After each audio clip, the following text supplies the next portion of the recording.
Thank you so much to everyone who watched episode 1 and came back for more.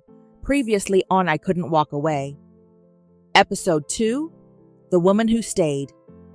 Joyce Ivory Cole should have walked away. After the bridge, after the flatline, after watching strangers in scrubs fight for a man whose name she didn't even know, she could have gone back to her life. Instead, guilt and something she didn't want to name dragged her back to the ICU. She missed her networking event. She ignored her friends' warnings. She sat beside a silent stranger, opening her journal and her heart in a room where he never once opened his eyes. She told him about soul taxis and homesickness, about fear and failure and the kind of tired that sleep doesn't fix. She whispered prayers she didn't plan to pray. You don't know me, but I'm asking God to give you a reason to stay. She thought he couldn't hear a single word. Deep in the dark, where his body couldn't move and his eyes couldn't open, Kang Do-hyun clung to the sound of a voice that didn't match any of his memories. Warm, stubborn, almost annoyingly hopeful. He didn't know her name. He didn't know her face. But he knew this. When she spoke, the dark didn't feel so endless. Who are you?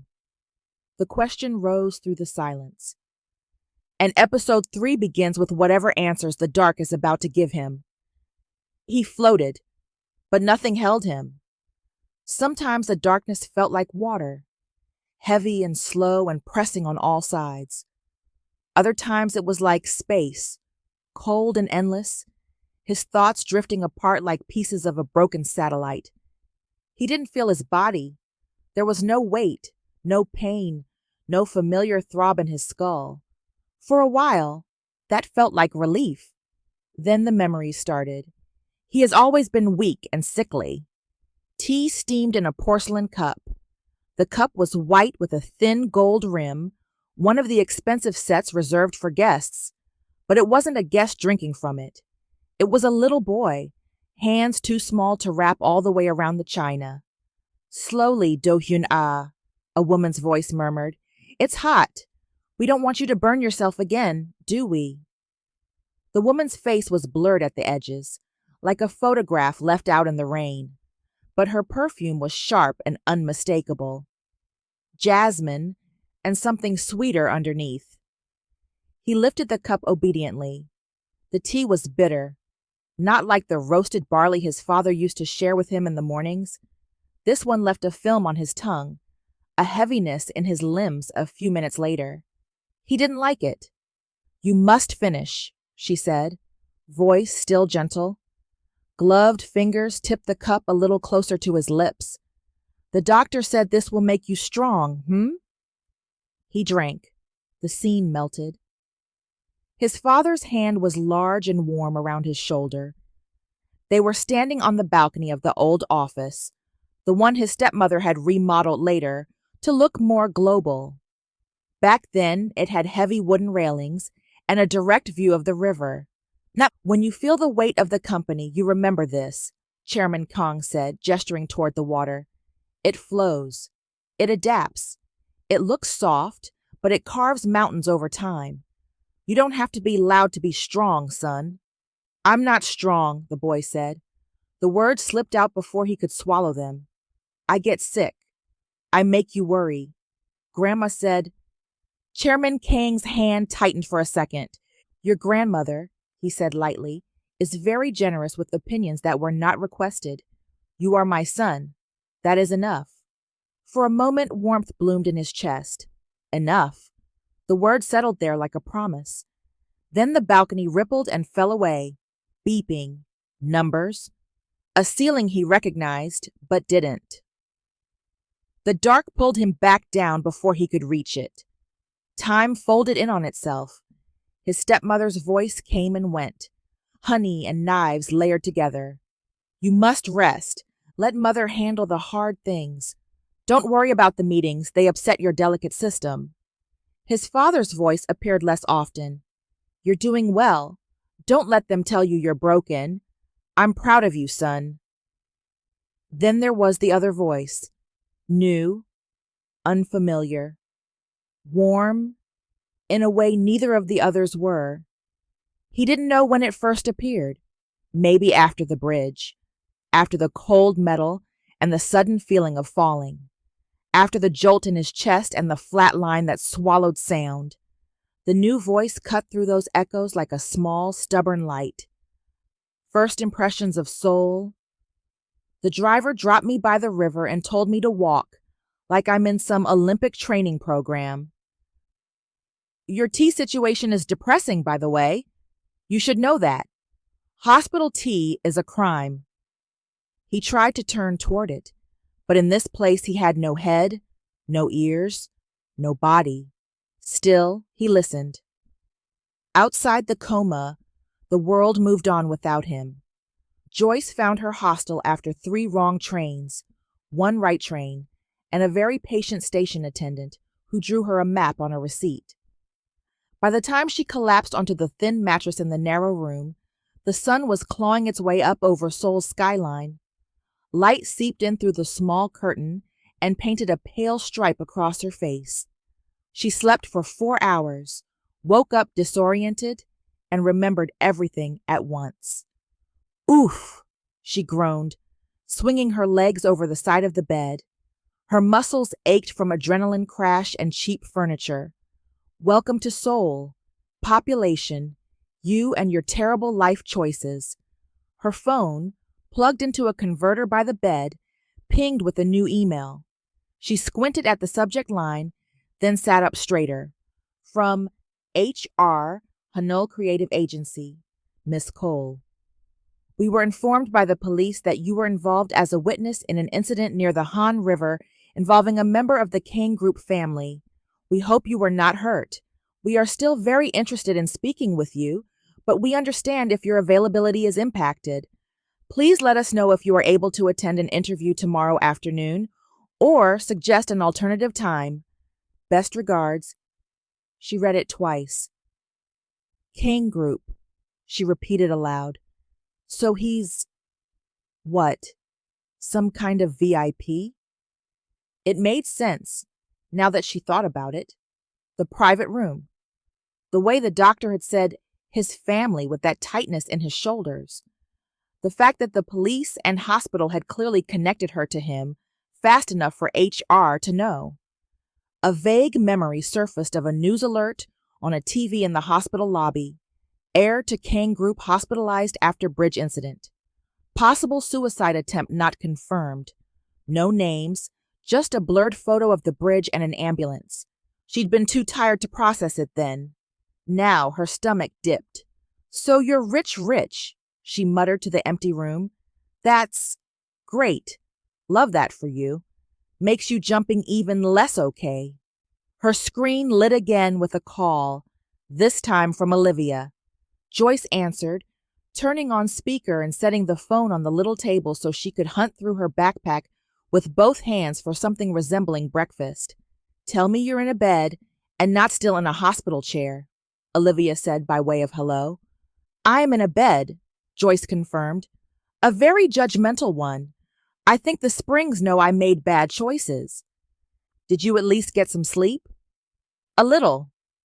She found a protein bar and stared at it like it might bite back. He's still in a coma. Olivia sighed. And you? Joyce hesitated. I got an email from the agency. Oh? They still want to interview me, Joyce said. They also politely implied they're not sure if I'm, free, since I was involved in an incident with a member of the Kang Group family. There was a sharp intake of breath on the other end. Kang Group? As in Chaebol Kang? Girl, you grabbed a whole heir on your first day? He didn't look like a prince on that bridge, Joyce said. He looked like someone God refused to give up on. Olivia went quiet for a second. You're sure you want to keep going back? She asked finally.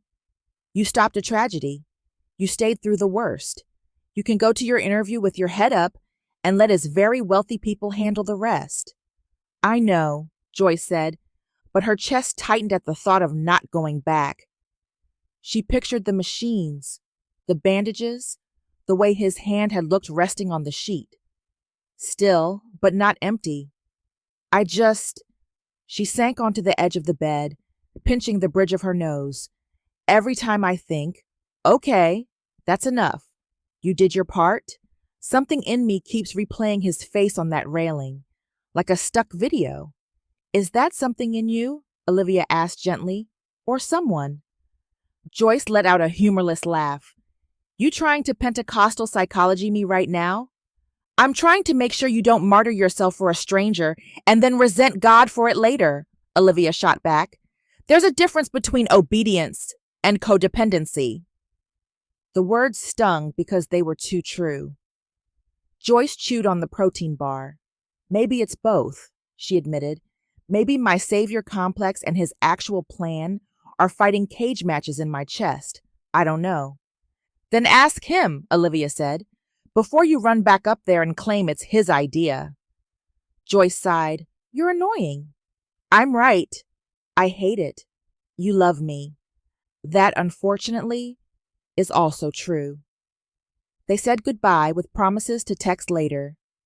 Joyce ended the call and sat in silence for a moment, the city's distant noise seeping through the thin walls.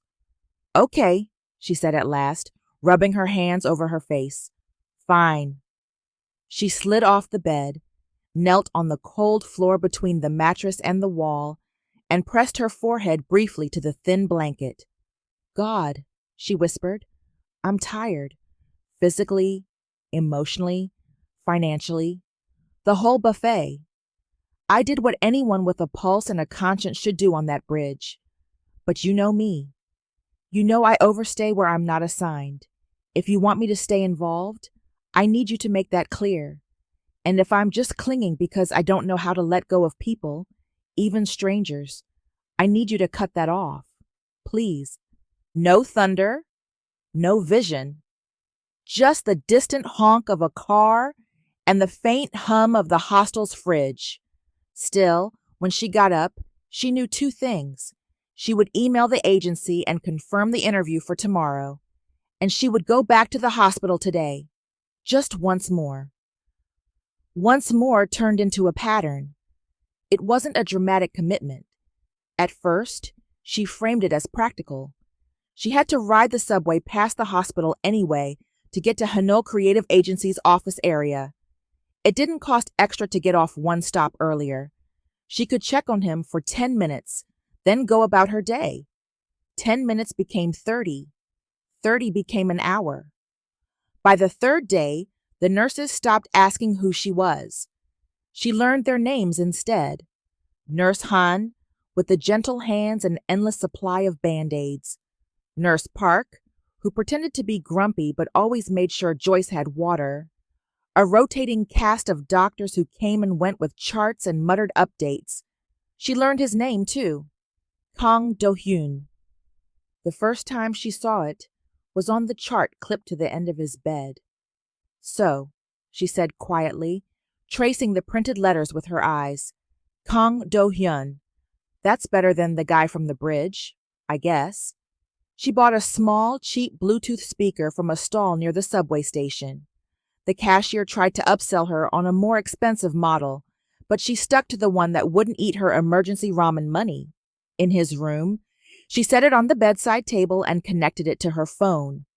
Don't worry, she told him. No sermons, no death metal, just lo-fi beats to attempt recovery to. Soft instrumentals filled the room, barely louder than the beeping. Piano keys, a gentle bass line, something with the faint crackle of vinyl. It made the sterile space feel less like a machine closet and more like a place a human could inhabit. She told him about the agency building with its minimalist lobby and suspiciously expensive art. They asked very politely if chaos follows me everywhere, she said one afternoon, sipping coffee from a paper cup while she sat by his bed. I told them no, which is technically true. Sometimes it just meets me halfway. She pulled things out of her bag as she talked like show and tell for a sleeping audience. A glossy brochure from a tourist stand with Namsan Tower on the cover. A weirdly adorable pen shaped like a banana from a street vendor. A receipt with a terrifying list of zeros, until she realized the prices were in won, not dollars. You have no idea how close I came to crying in that convenience store, she confessed. Math has never made me feel so personally attacked. Sometimes she ran out of stories and just sat. Those were the times she opened her Bible, not theatrically, but like someone reaching for an old photograph. She rested it on her lap and underlined verses that had carried her through other long, blurry nights. I will never leave you nor forsake you. He heals the brokenhearted. Even darkness is not dark to you. She didn't read them aloud, not at first, but every now and then, a line would slip past her lips in a murmur, and she would wonder if words shaped like those could find their way into whatever space he floated in. In that space, Do-hyun drifted between then and now. He saw his father again, but not the filtered, formal version from company photos. In the drifting, the man was tired in a way he never allowed others to see. Dark circles under his eyes, tie loosened, laughing silently at something a small boy had said. There is strength in you, his father said one evening, sitting on the floor of a study surrounded by building blocks and scattered contracts. Even if your body protests, your mind is sharp. Don't let my mistakes make you fear your own shadow. What mistakes? The boy asked. His father's gaze shifted to the window, where a silhouette moved past. His wife, hair coiled neatly, expression unreadable. Trust is a costly thing, son, the chairman said. Be careful who you invested in. The scene blurred, color draining out of it until it dissolved. He saw his stepmother again, too. Steel disguised as silk. A teenager lay in bed, sweat-damp hair plastered to his forehead, migraine turning the room into a pulsing nightmare. Madame Kang sat at his bedside, gloved fingers combing through his hair. This is what happens when you push yourself, she hissed softly. You are not like other boys, Do-hyuna. Your body is different, fragile. I have to study, he whispered. The exam was tomorrow. The tutors had said he needed to catch up if he wanted to keep his place at the International Academy. Exams are not worth your life. She held up a small cup filled with pills and water. Take these, she murmured. They will help you rest. Mother knows best. He swallowed. The pain dulled. His limbs grew heavy. The room receded. He didn't see the way her eyes hardened when he slept. In the dark now, he saw it. He tried to pull away from those memories, but they clung like algae. Then the other voice would thread through, stubborn and offbeat. Found a pen shaped like a banana. I don't know why this exists. I bought it. I regret nothing. Your name is really hard for me to say, by the way. Kang Do-hyun. I feel like my mouth is doing a squat each time. I think God has a weird sense of humor, sending a black girl from Georgia to go nag a Korean chaebol in a coma. When the dark pulled him toward nothing, that voice felt like a hand grabbing the back of his shirt. Stay, it seemed to say, even when she didn't use the word. Stay. It didn't take long for Ji-hoon to notice the pattern.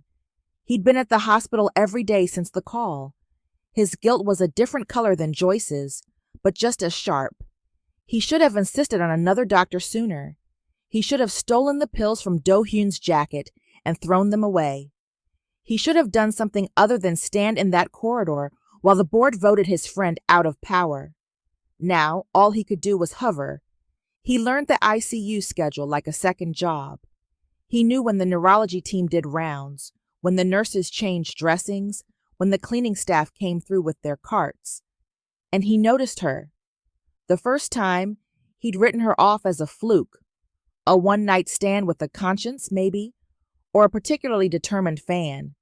But she kept coming back.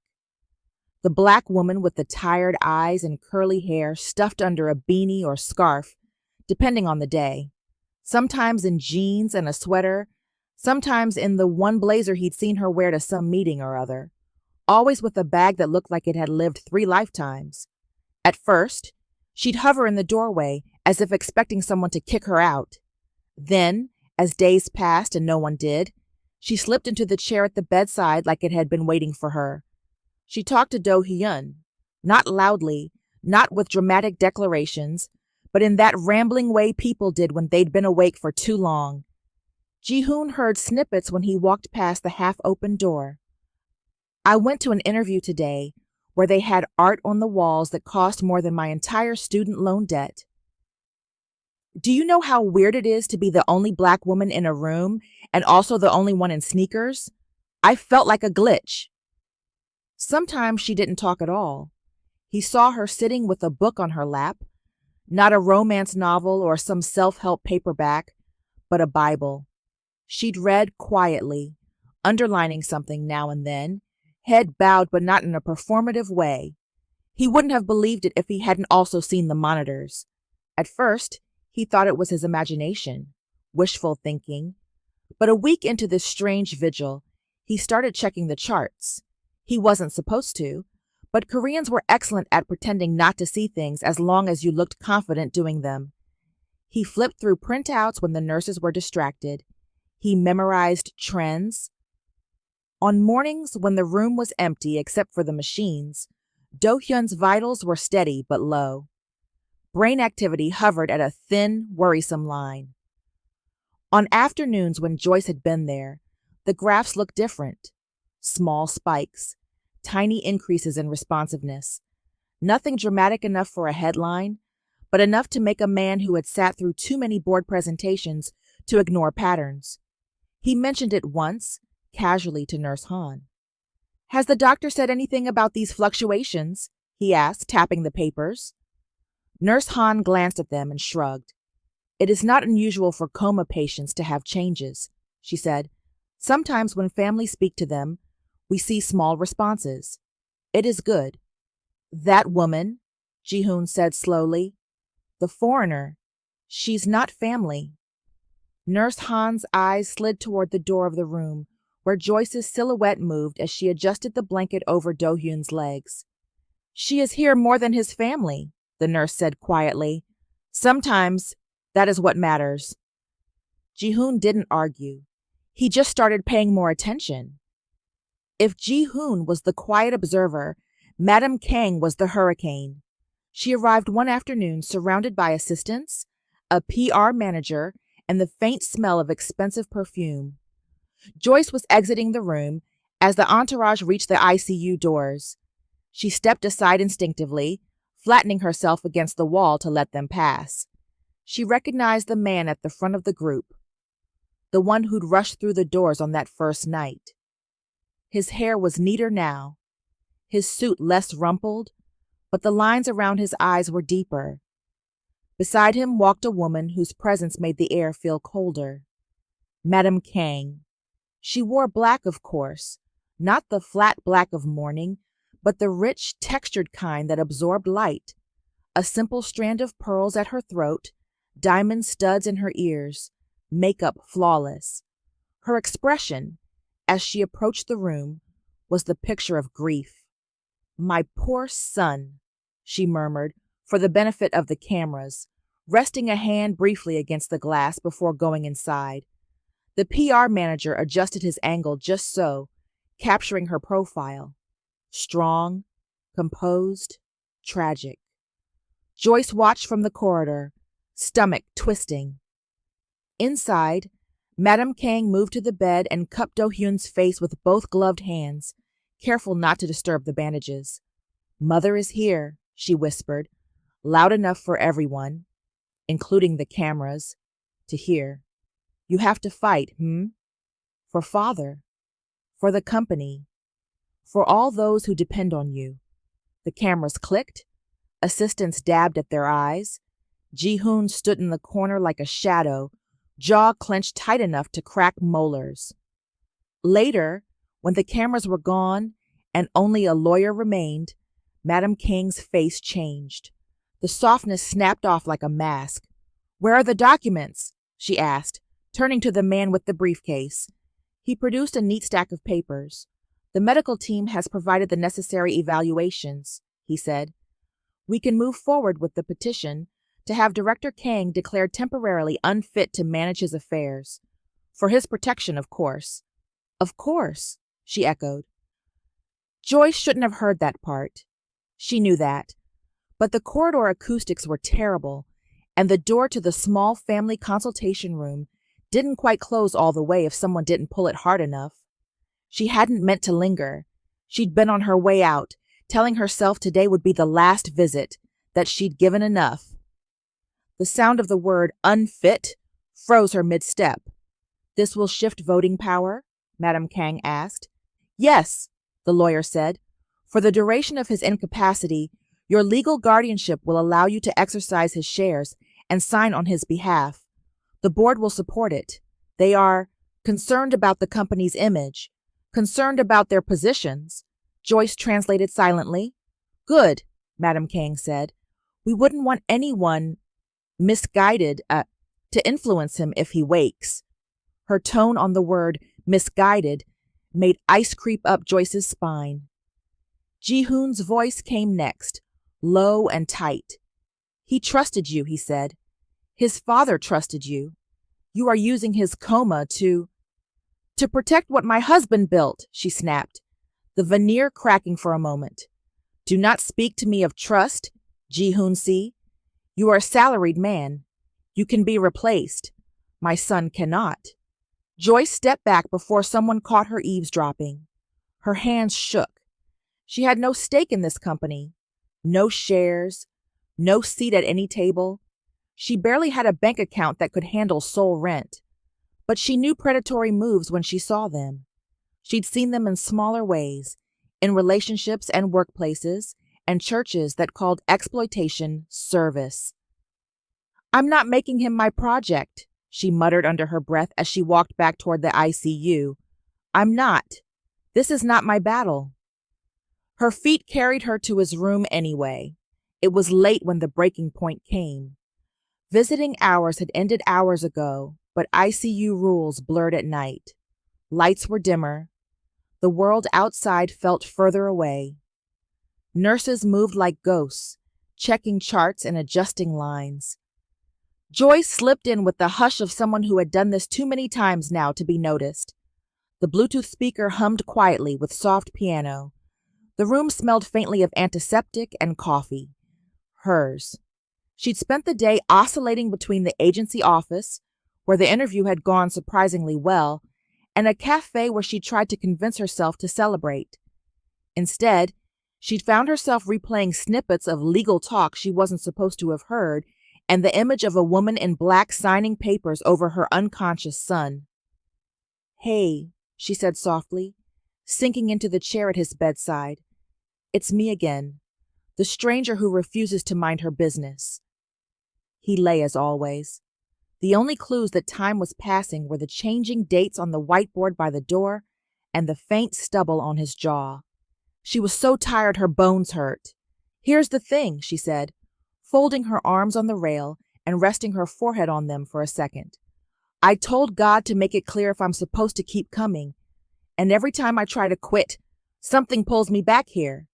Her voice thickened. I don't know you, she said, but I know what it's like to feel like the story would be better if you just disappeared. Less complicated, less disappointing. Images flashed through her mind uninvited. Brandon's back as he walked out the door, the eviction notice on her old apartment, the way her mom had sighed when Joyce said she was moving to Korea instead of coming home to start over properly. If you want to die, she whispered, I can't stop you. Not really. They'll take these machines away someday, or your body will decide for you, or you'll go back to the bridge in your head. A tear slipped down her cheek. She wiped it away with the heel of her hand, annoyed by it even as more threatened.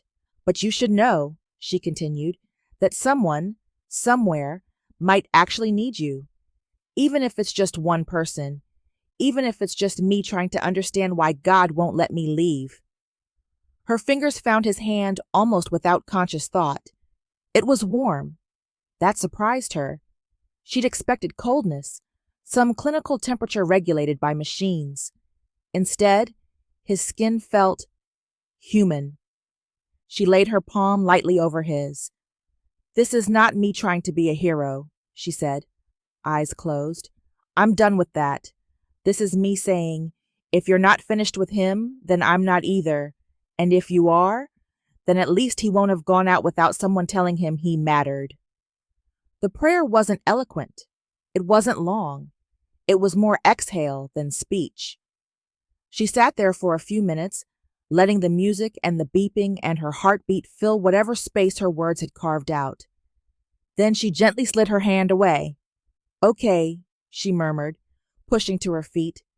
"I have to go home before Nurse Park adopts me out of pity. I'll see you tomorrow. Maybe." She turned toward the door. Behind her, the machines kept their quiet vigil. In the dark, something changed. The warm presence that had been hovering at the edges of his awareness seemed to draw closer. He heard her voice again, but it was different this time. Raw, cracked. "If you want to die, I can't stop you." Each word dipped into the dark, sending ripples through it. Someone, somewhere, might actually need you. The dark had always been tempting. It promised rest with no expectations. No meetings, no disappointed looks, no weighted cups of tea. Even if it's just one person, he felt it then, a weight on his hand. Small, warm, not gloved. The opposite of all the touches that had slowly touched him over the years. "Even if it's just me." The darkness wavered. He sensed another presence too, bigger than hers and older than his pain.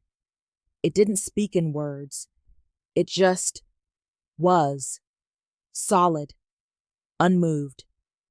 For the first time since he'd let go of the rail, he realized he was not alone. Stay. The word wasn't shouted. It wasn't even spoken. But it vibrated through the dark like a low note. He tried to move toward it. His hand, somewhere far away in a bed he couldn't feel, responded. In the ICU, the monitor blipped. The line that had been steady and unremarkable for days shot up in a small spike. On the graph representing brain activity, a jagged peak broke the monotony. His index finger twitched. Nurse Han, passing by with a tray, did a double take and hurried to the bedside, eyes flicking between the screens and the patient. "Director Kang?" she whispered, more out of habit than expectation. "Can you hear me?" No response, but the activity held, climbing a little higher before settling into a new, slightly elevated rhythm. Joyce was already at the door, hand on the handle, when Nurse Han's soft exclamation made her glance back. Through the glass, she saw it. The tiniest movement of his hand. Her breath caught in her throat, suspended alongside the beeping. Then the moment passed, leaving behind a single, undeniable fact. Something inside him had reached back. Joyce stared through the glass, unable to blink, unable to breathe.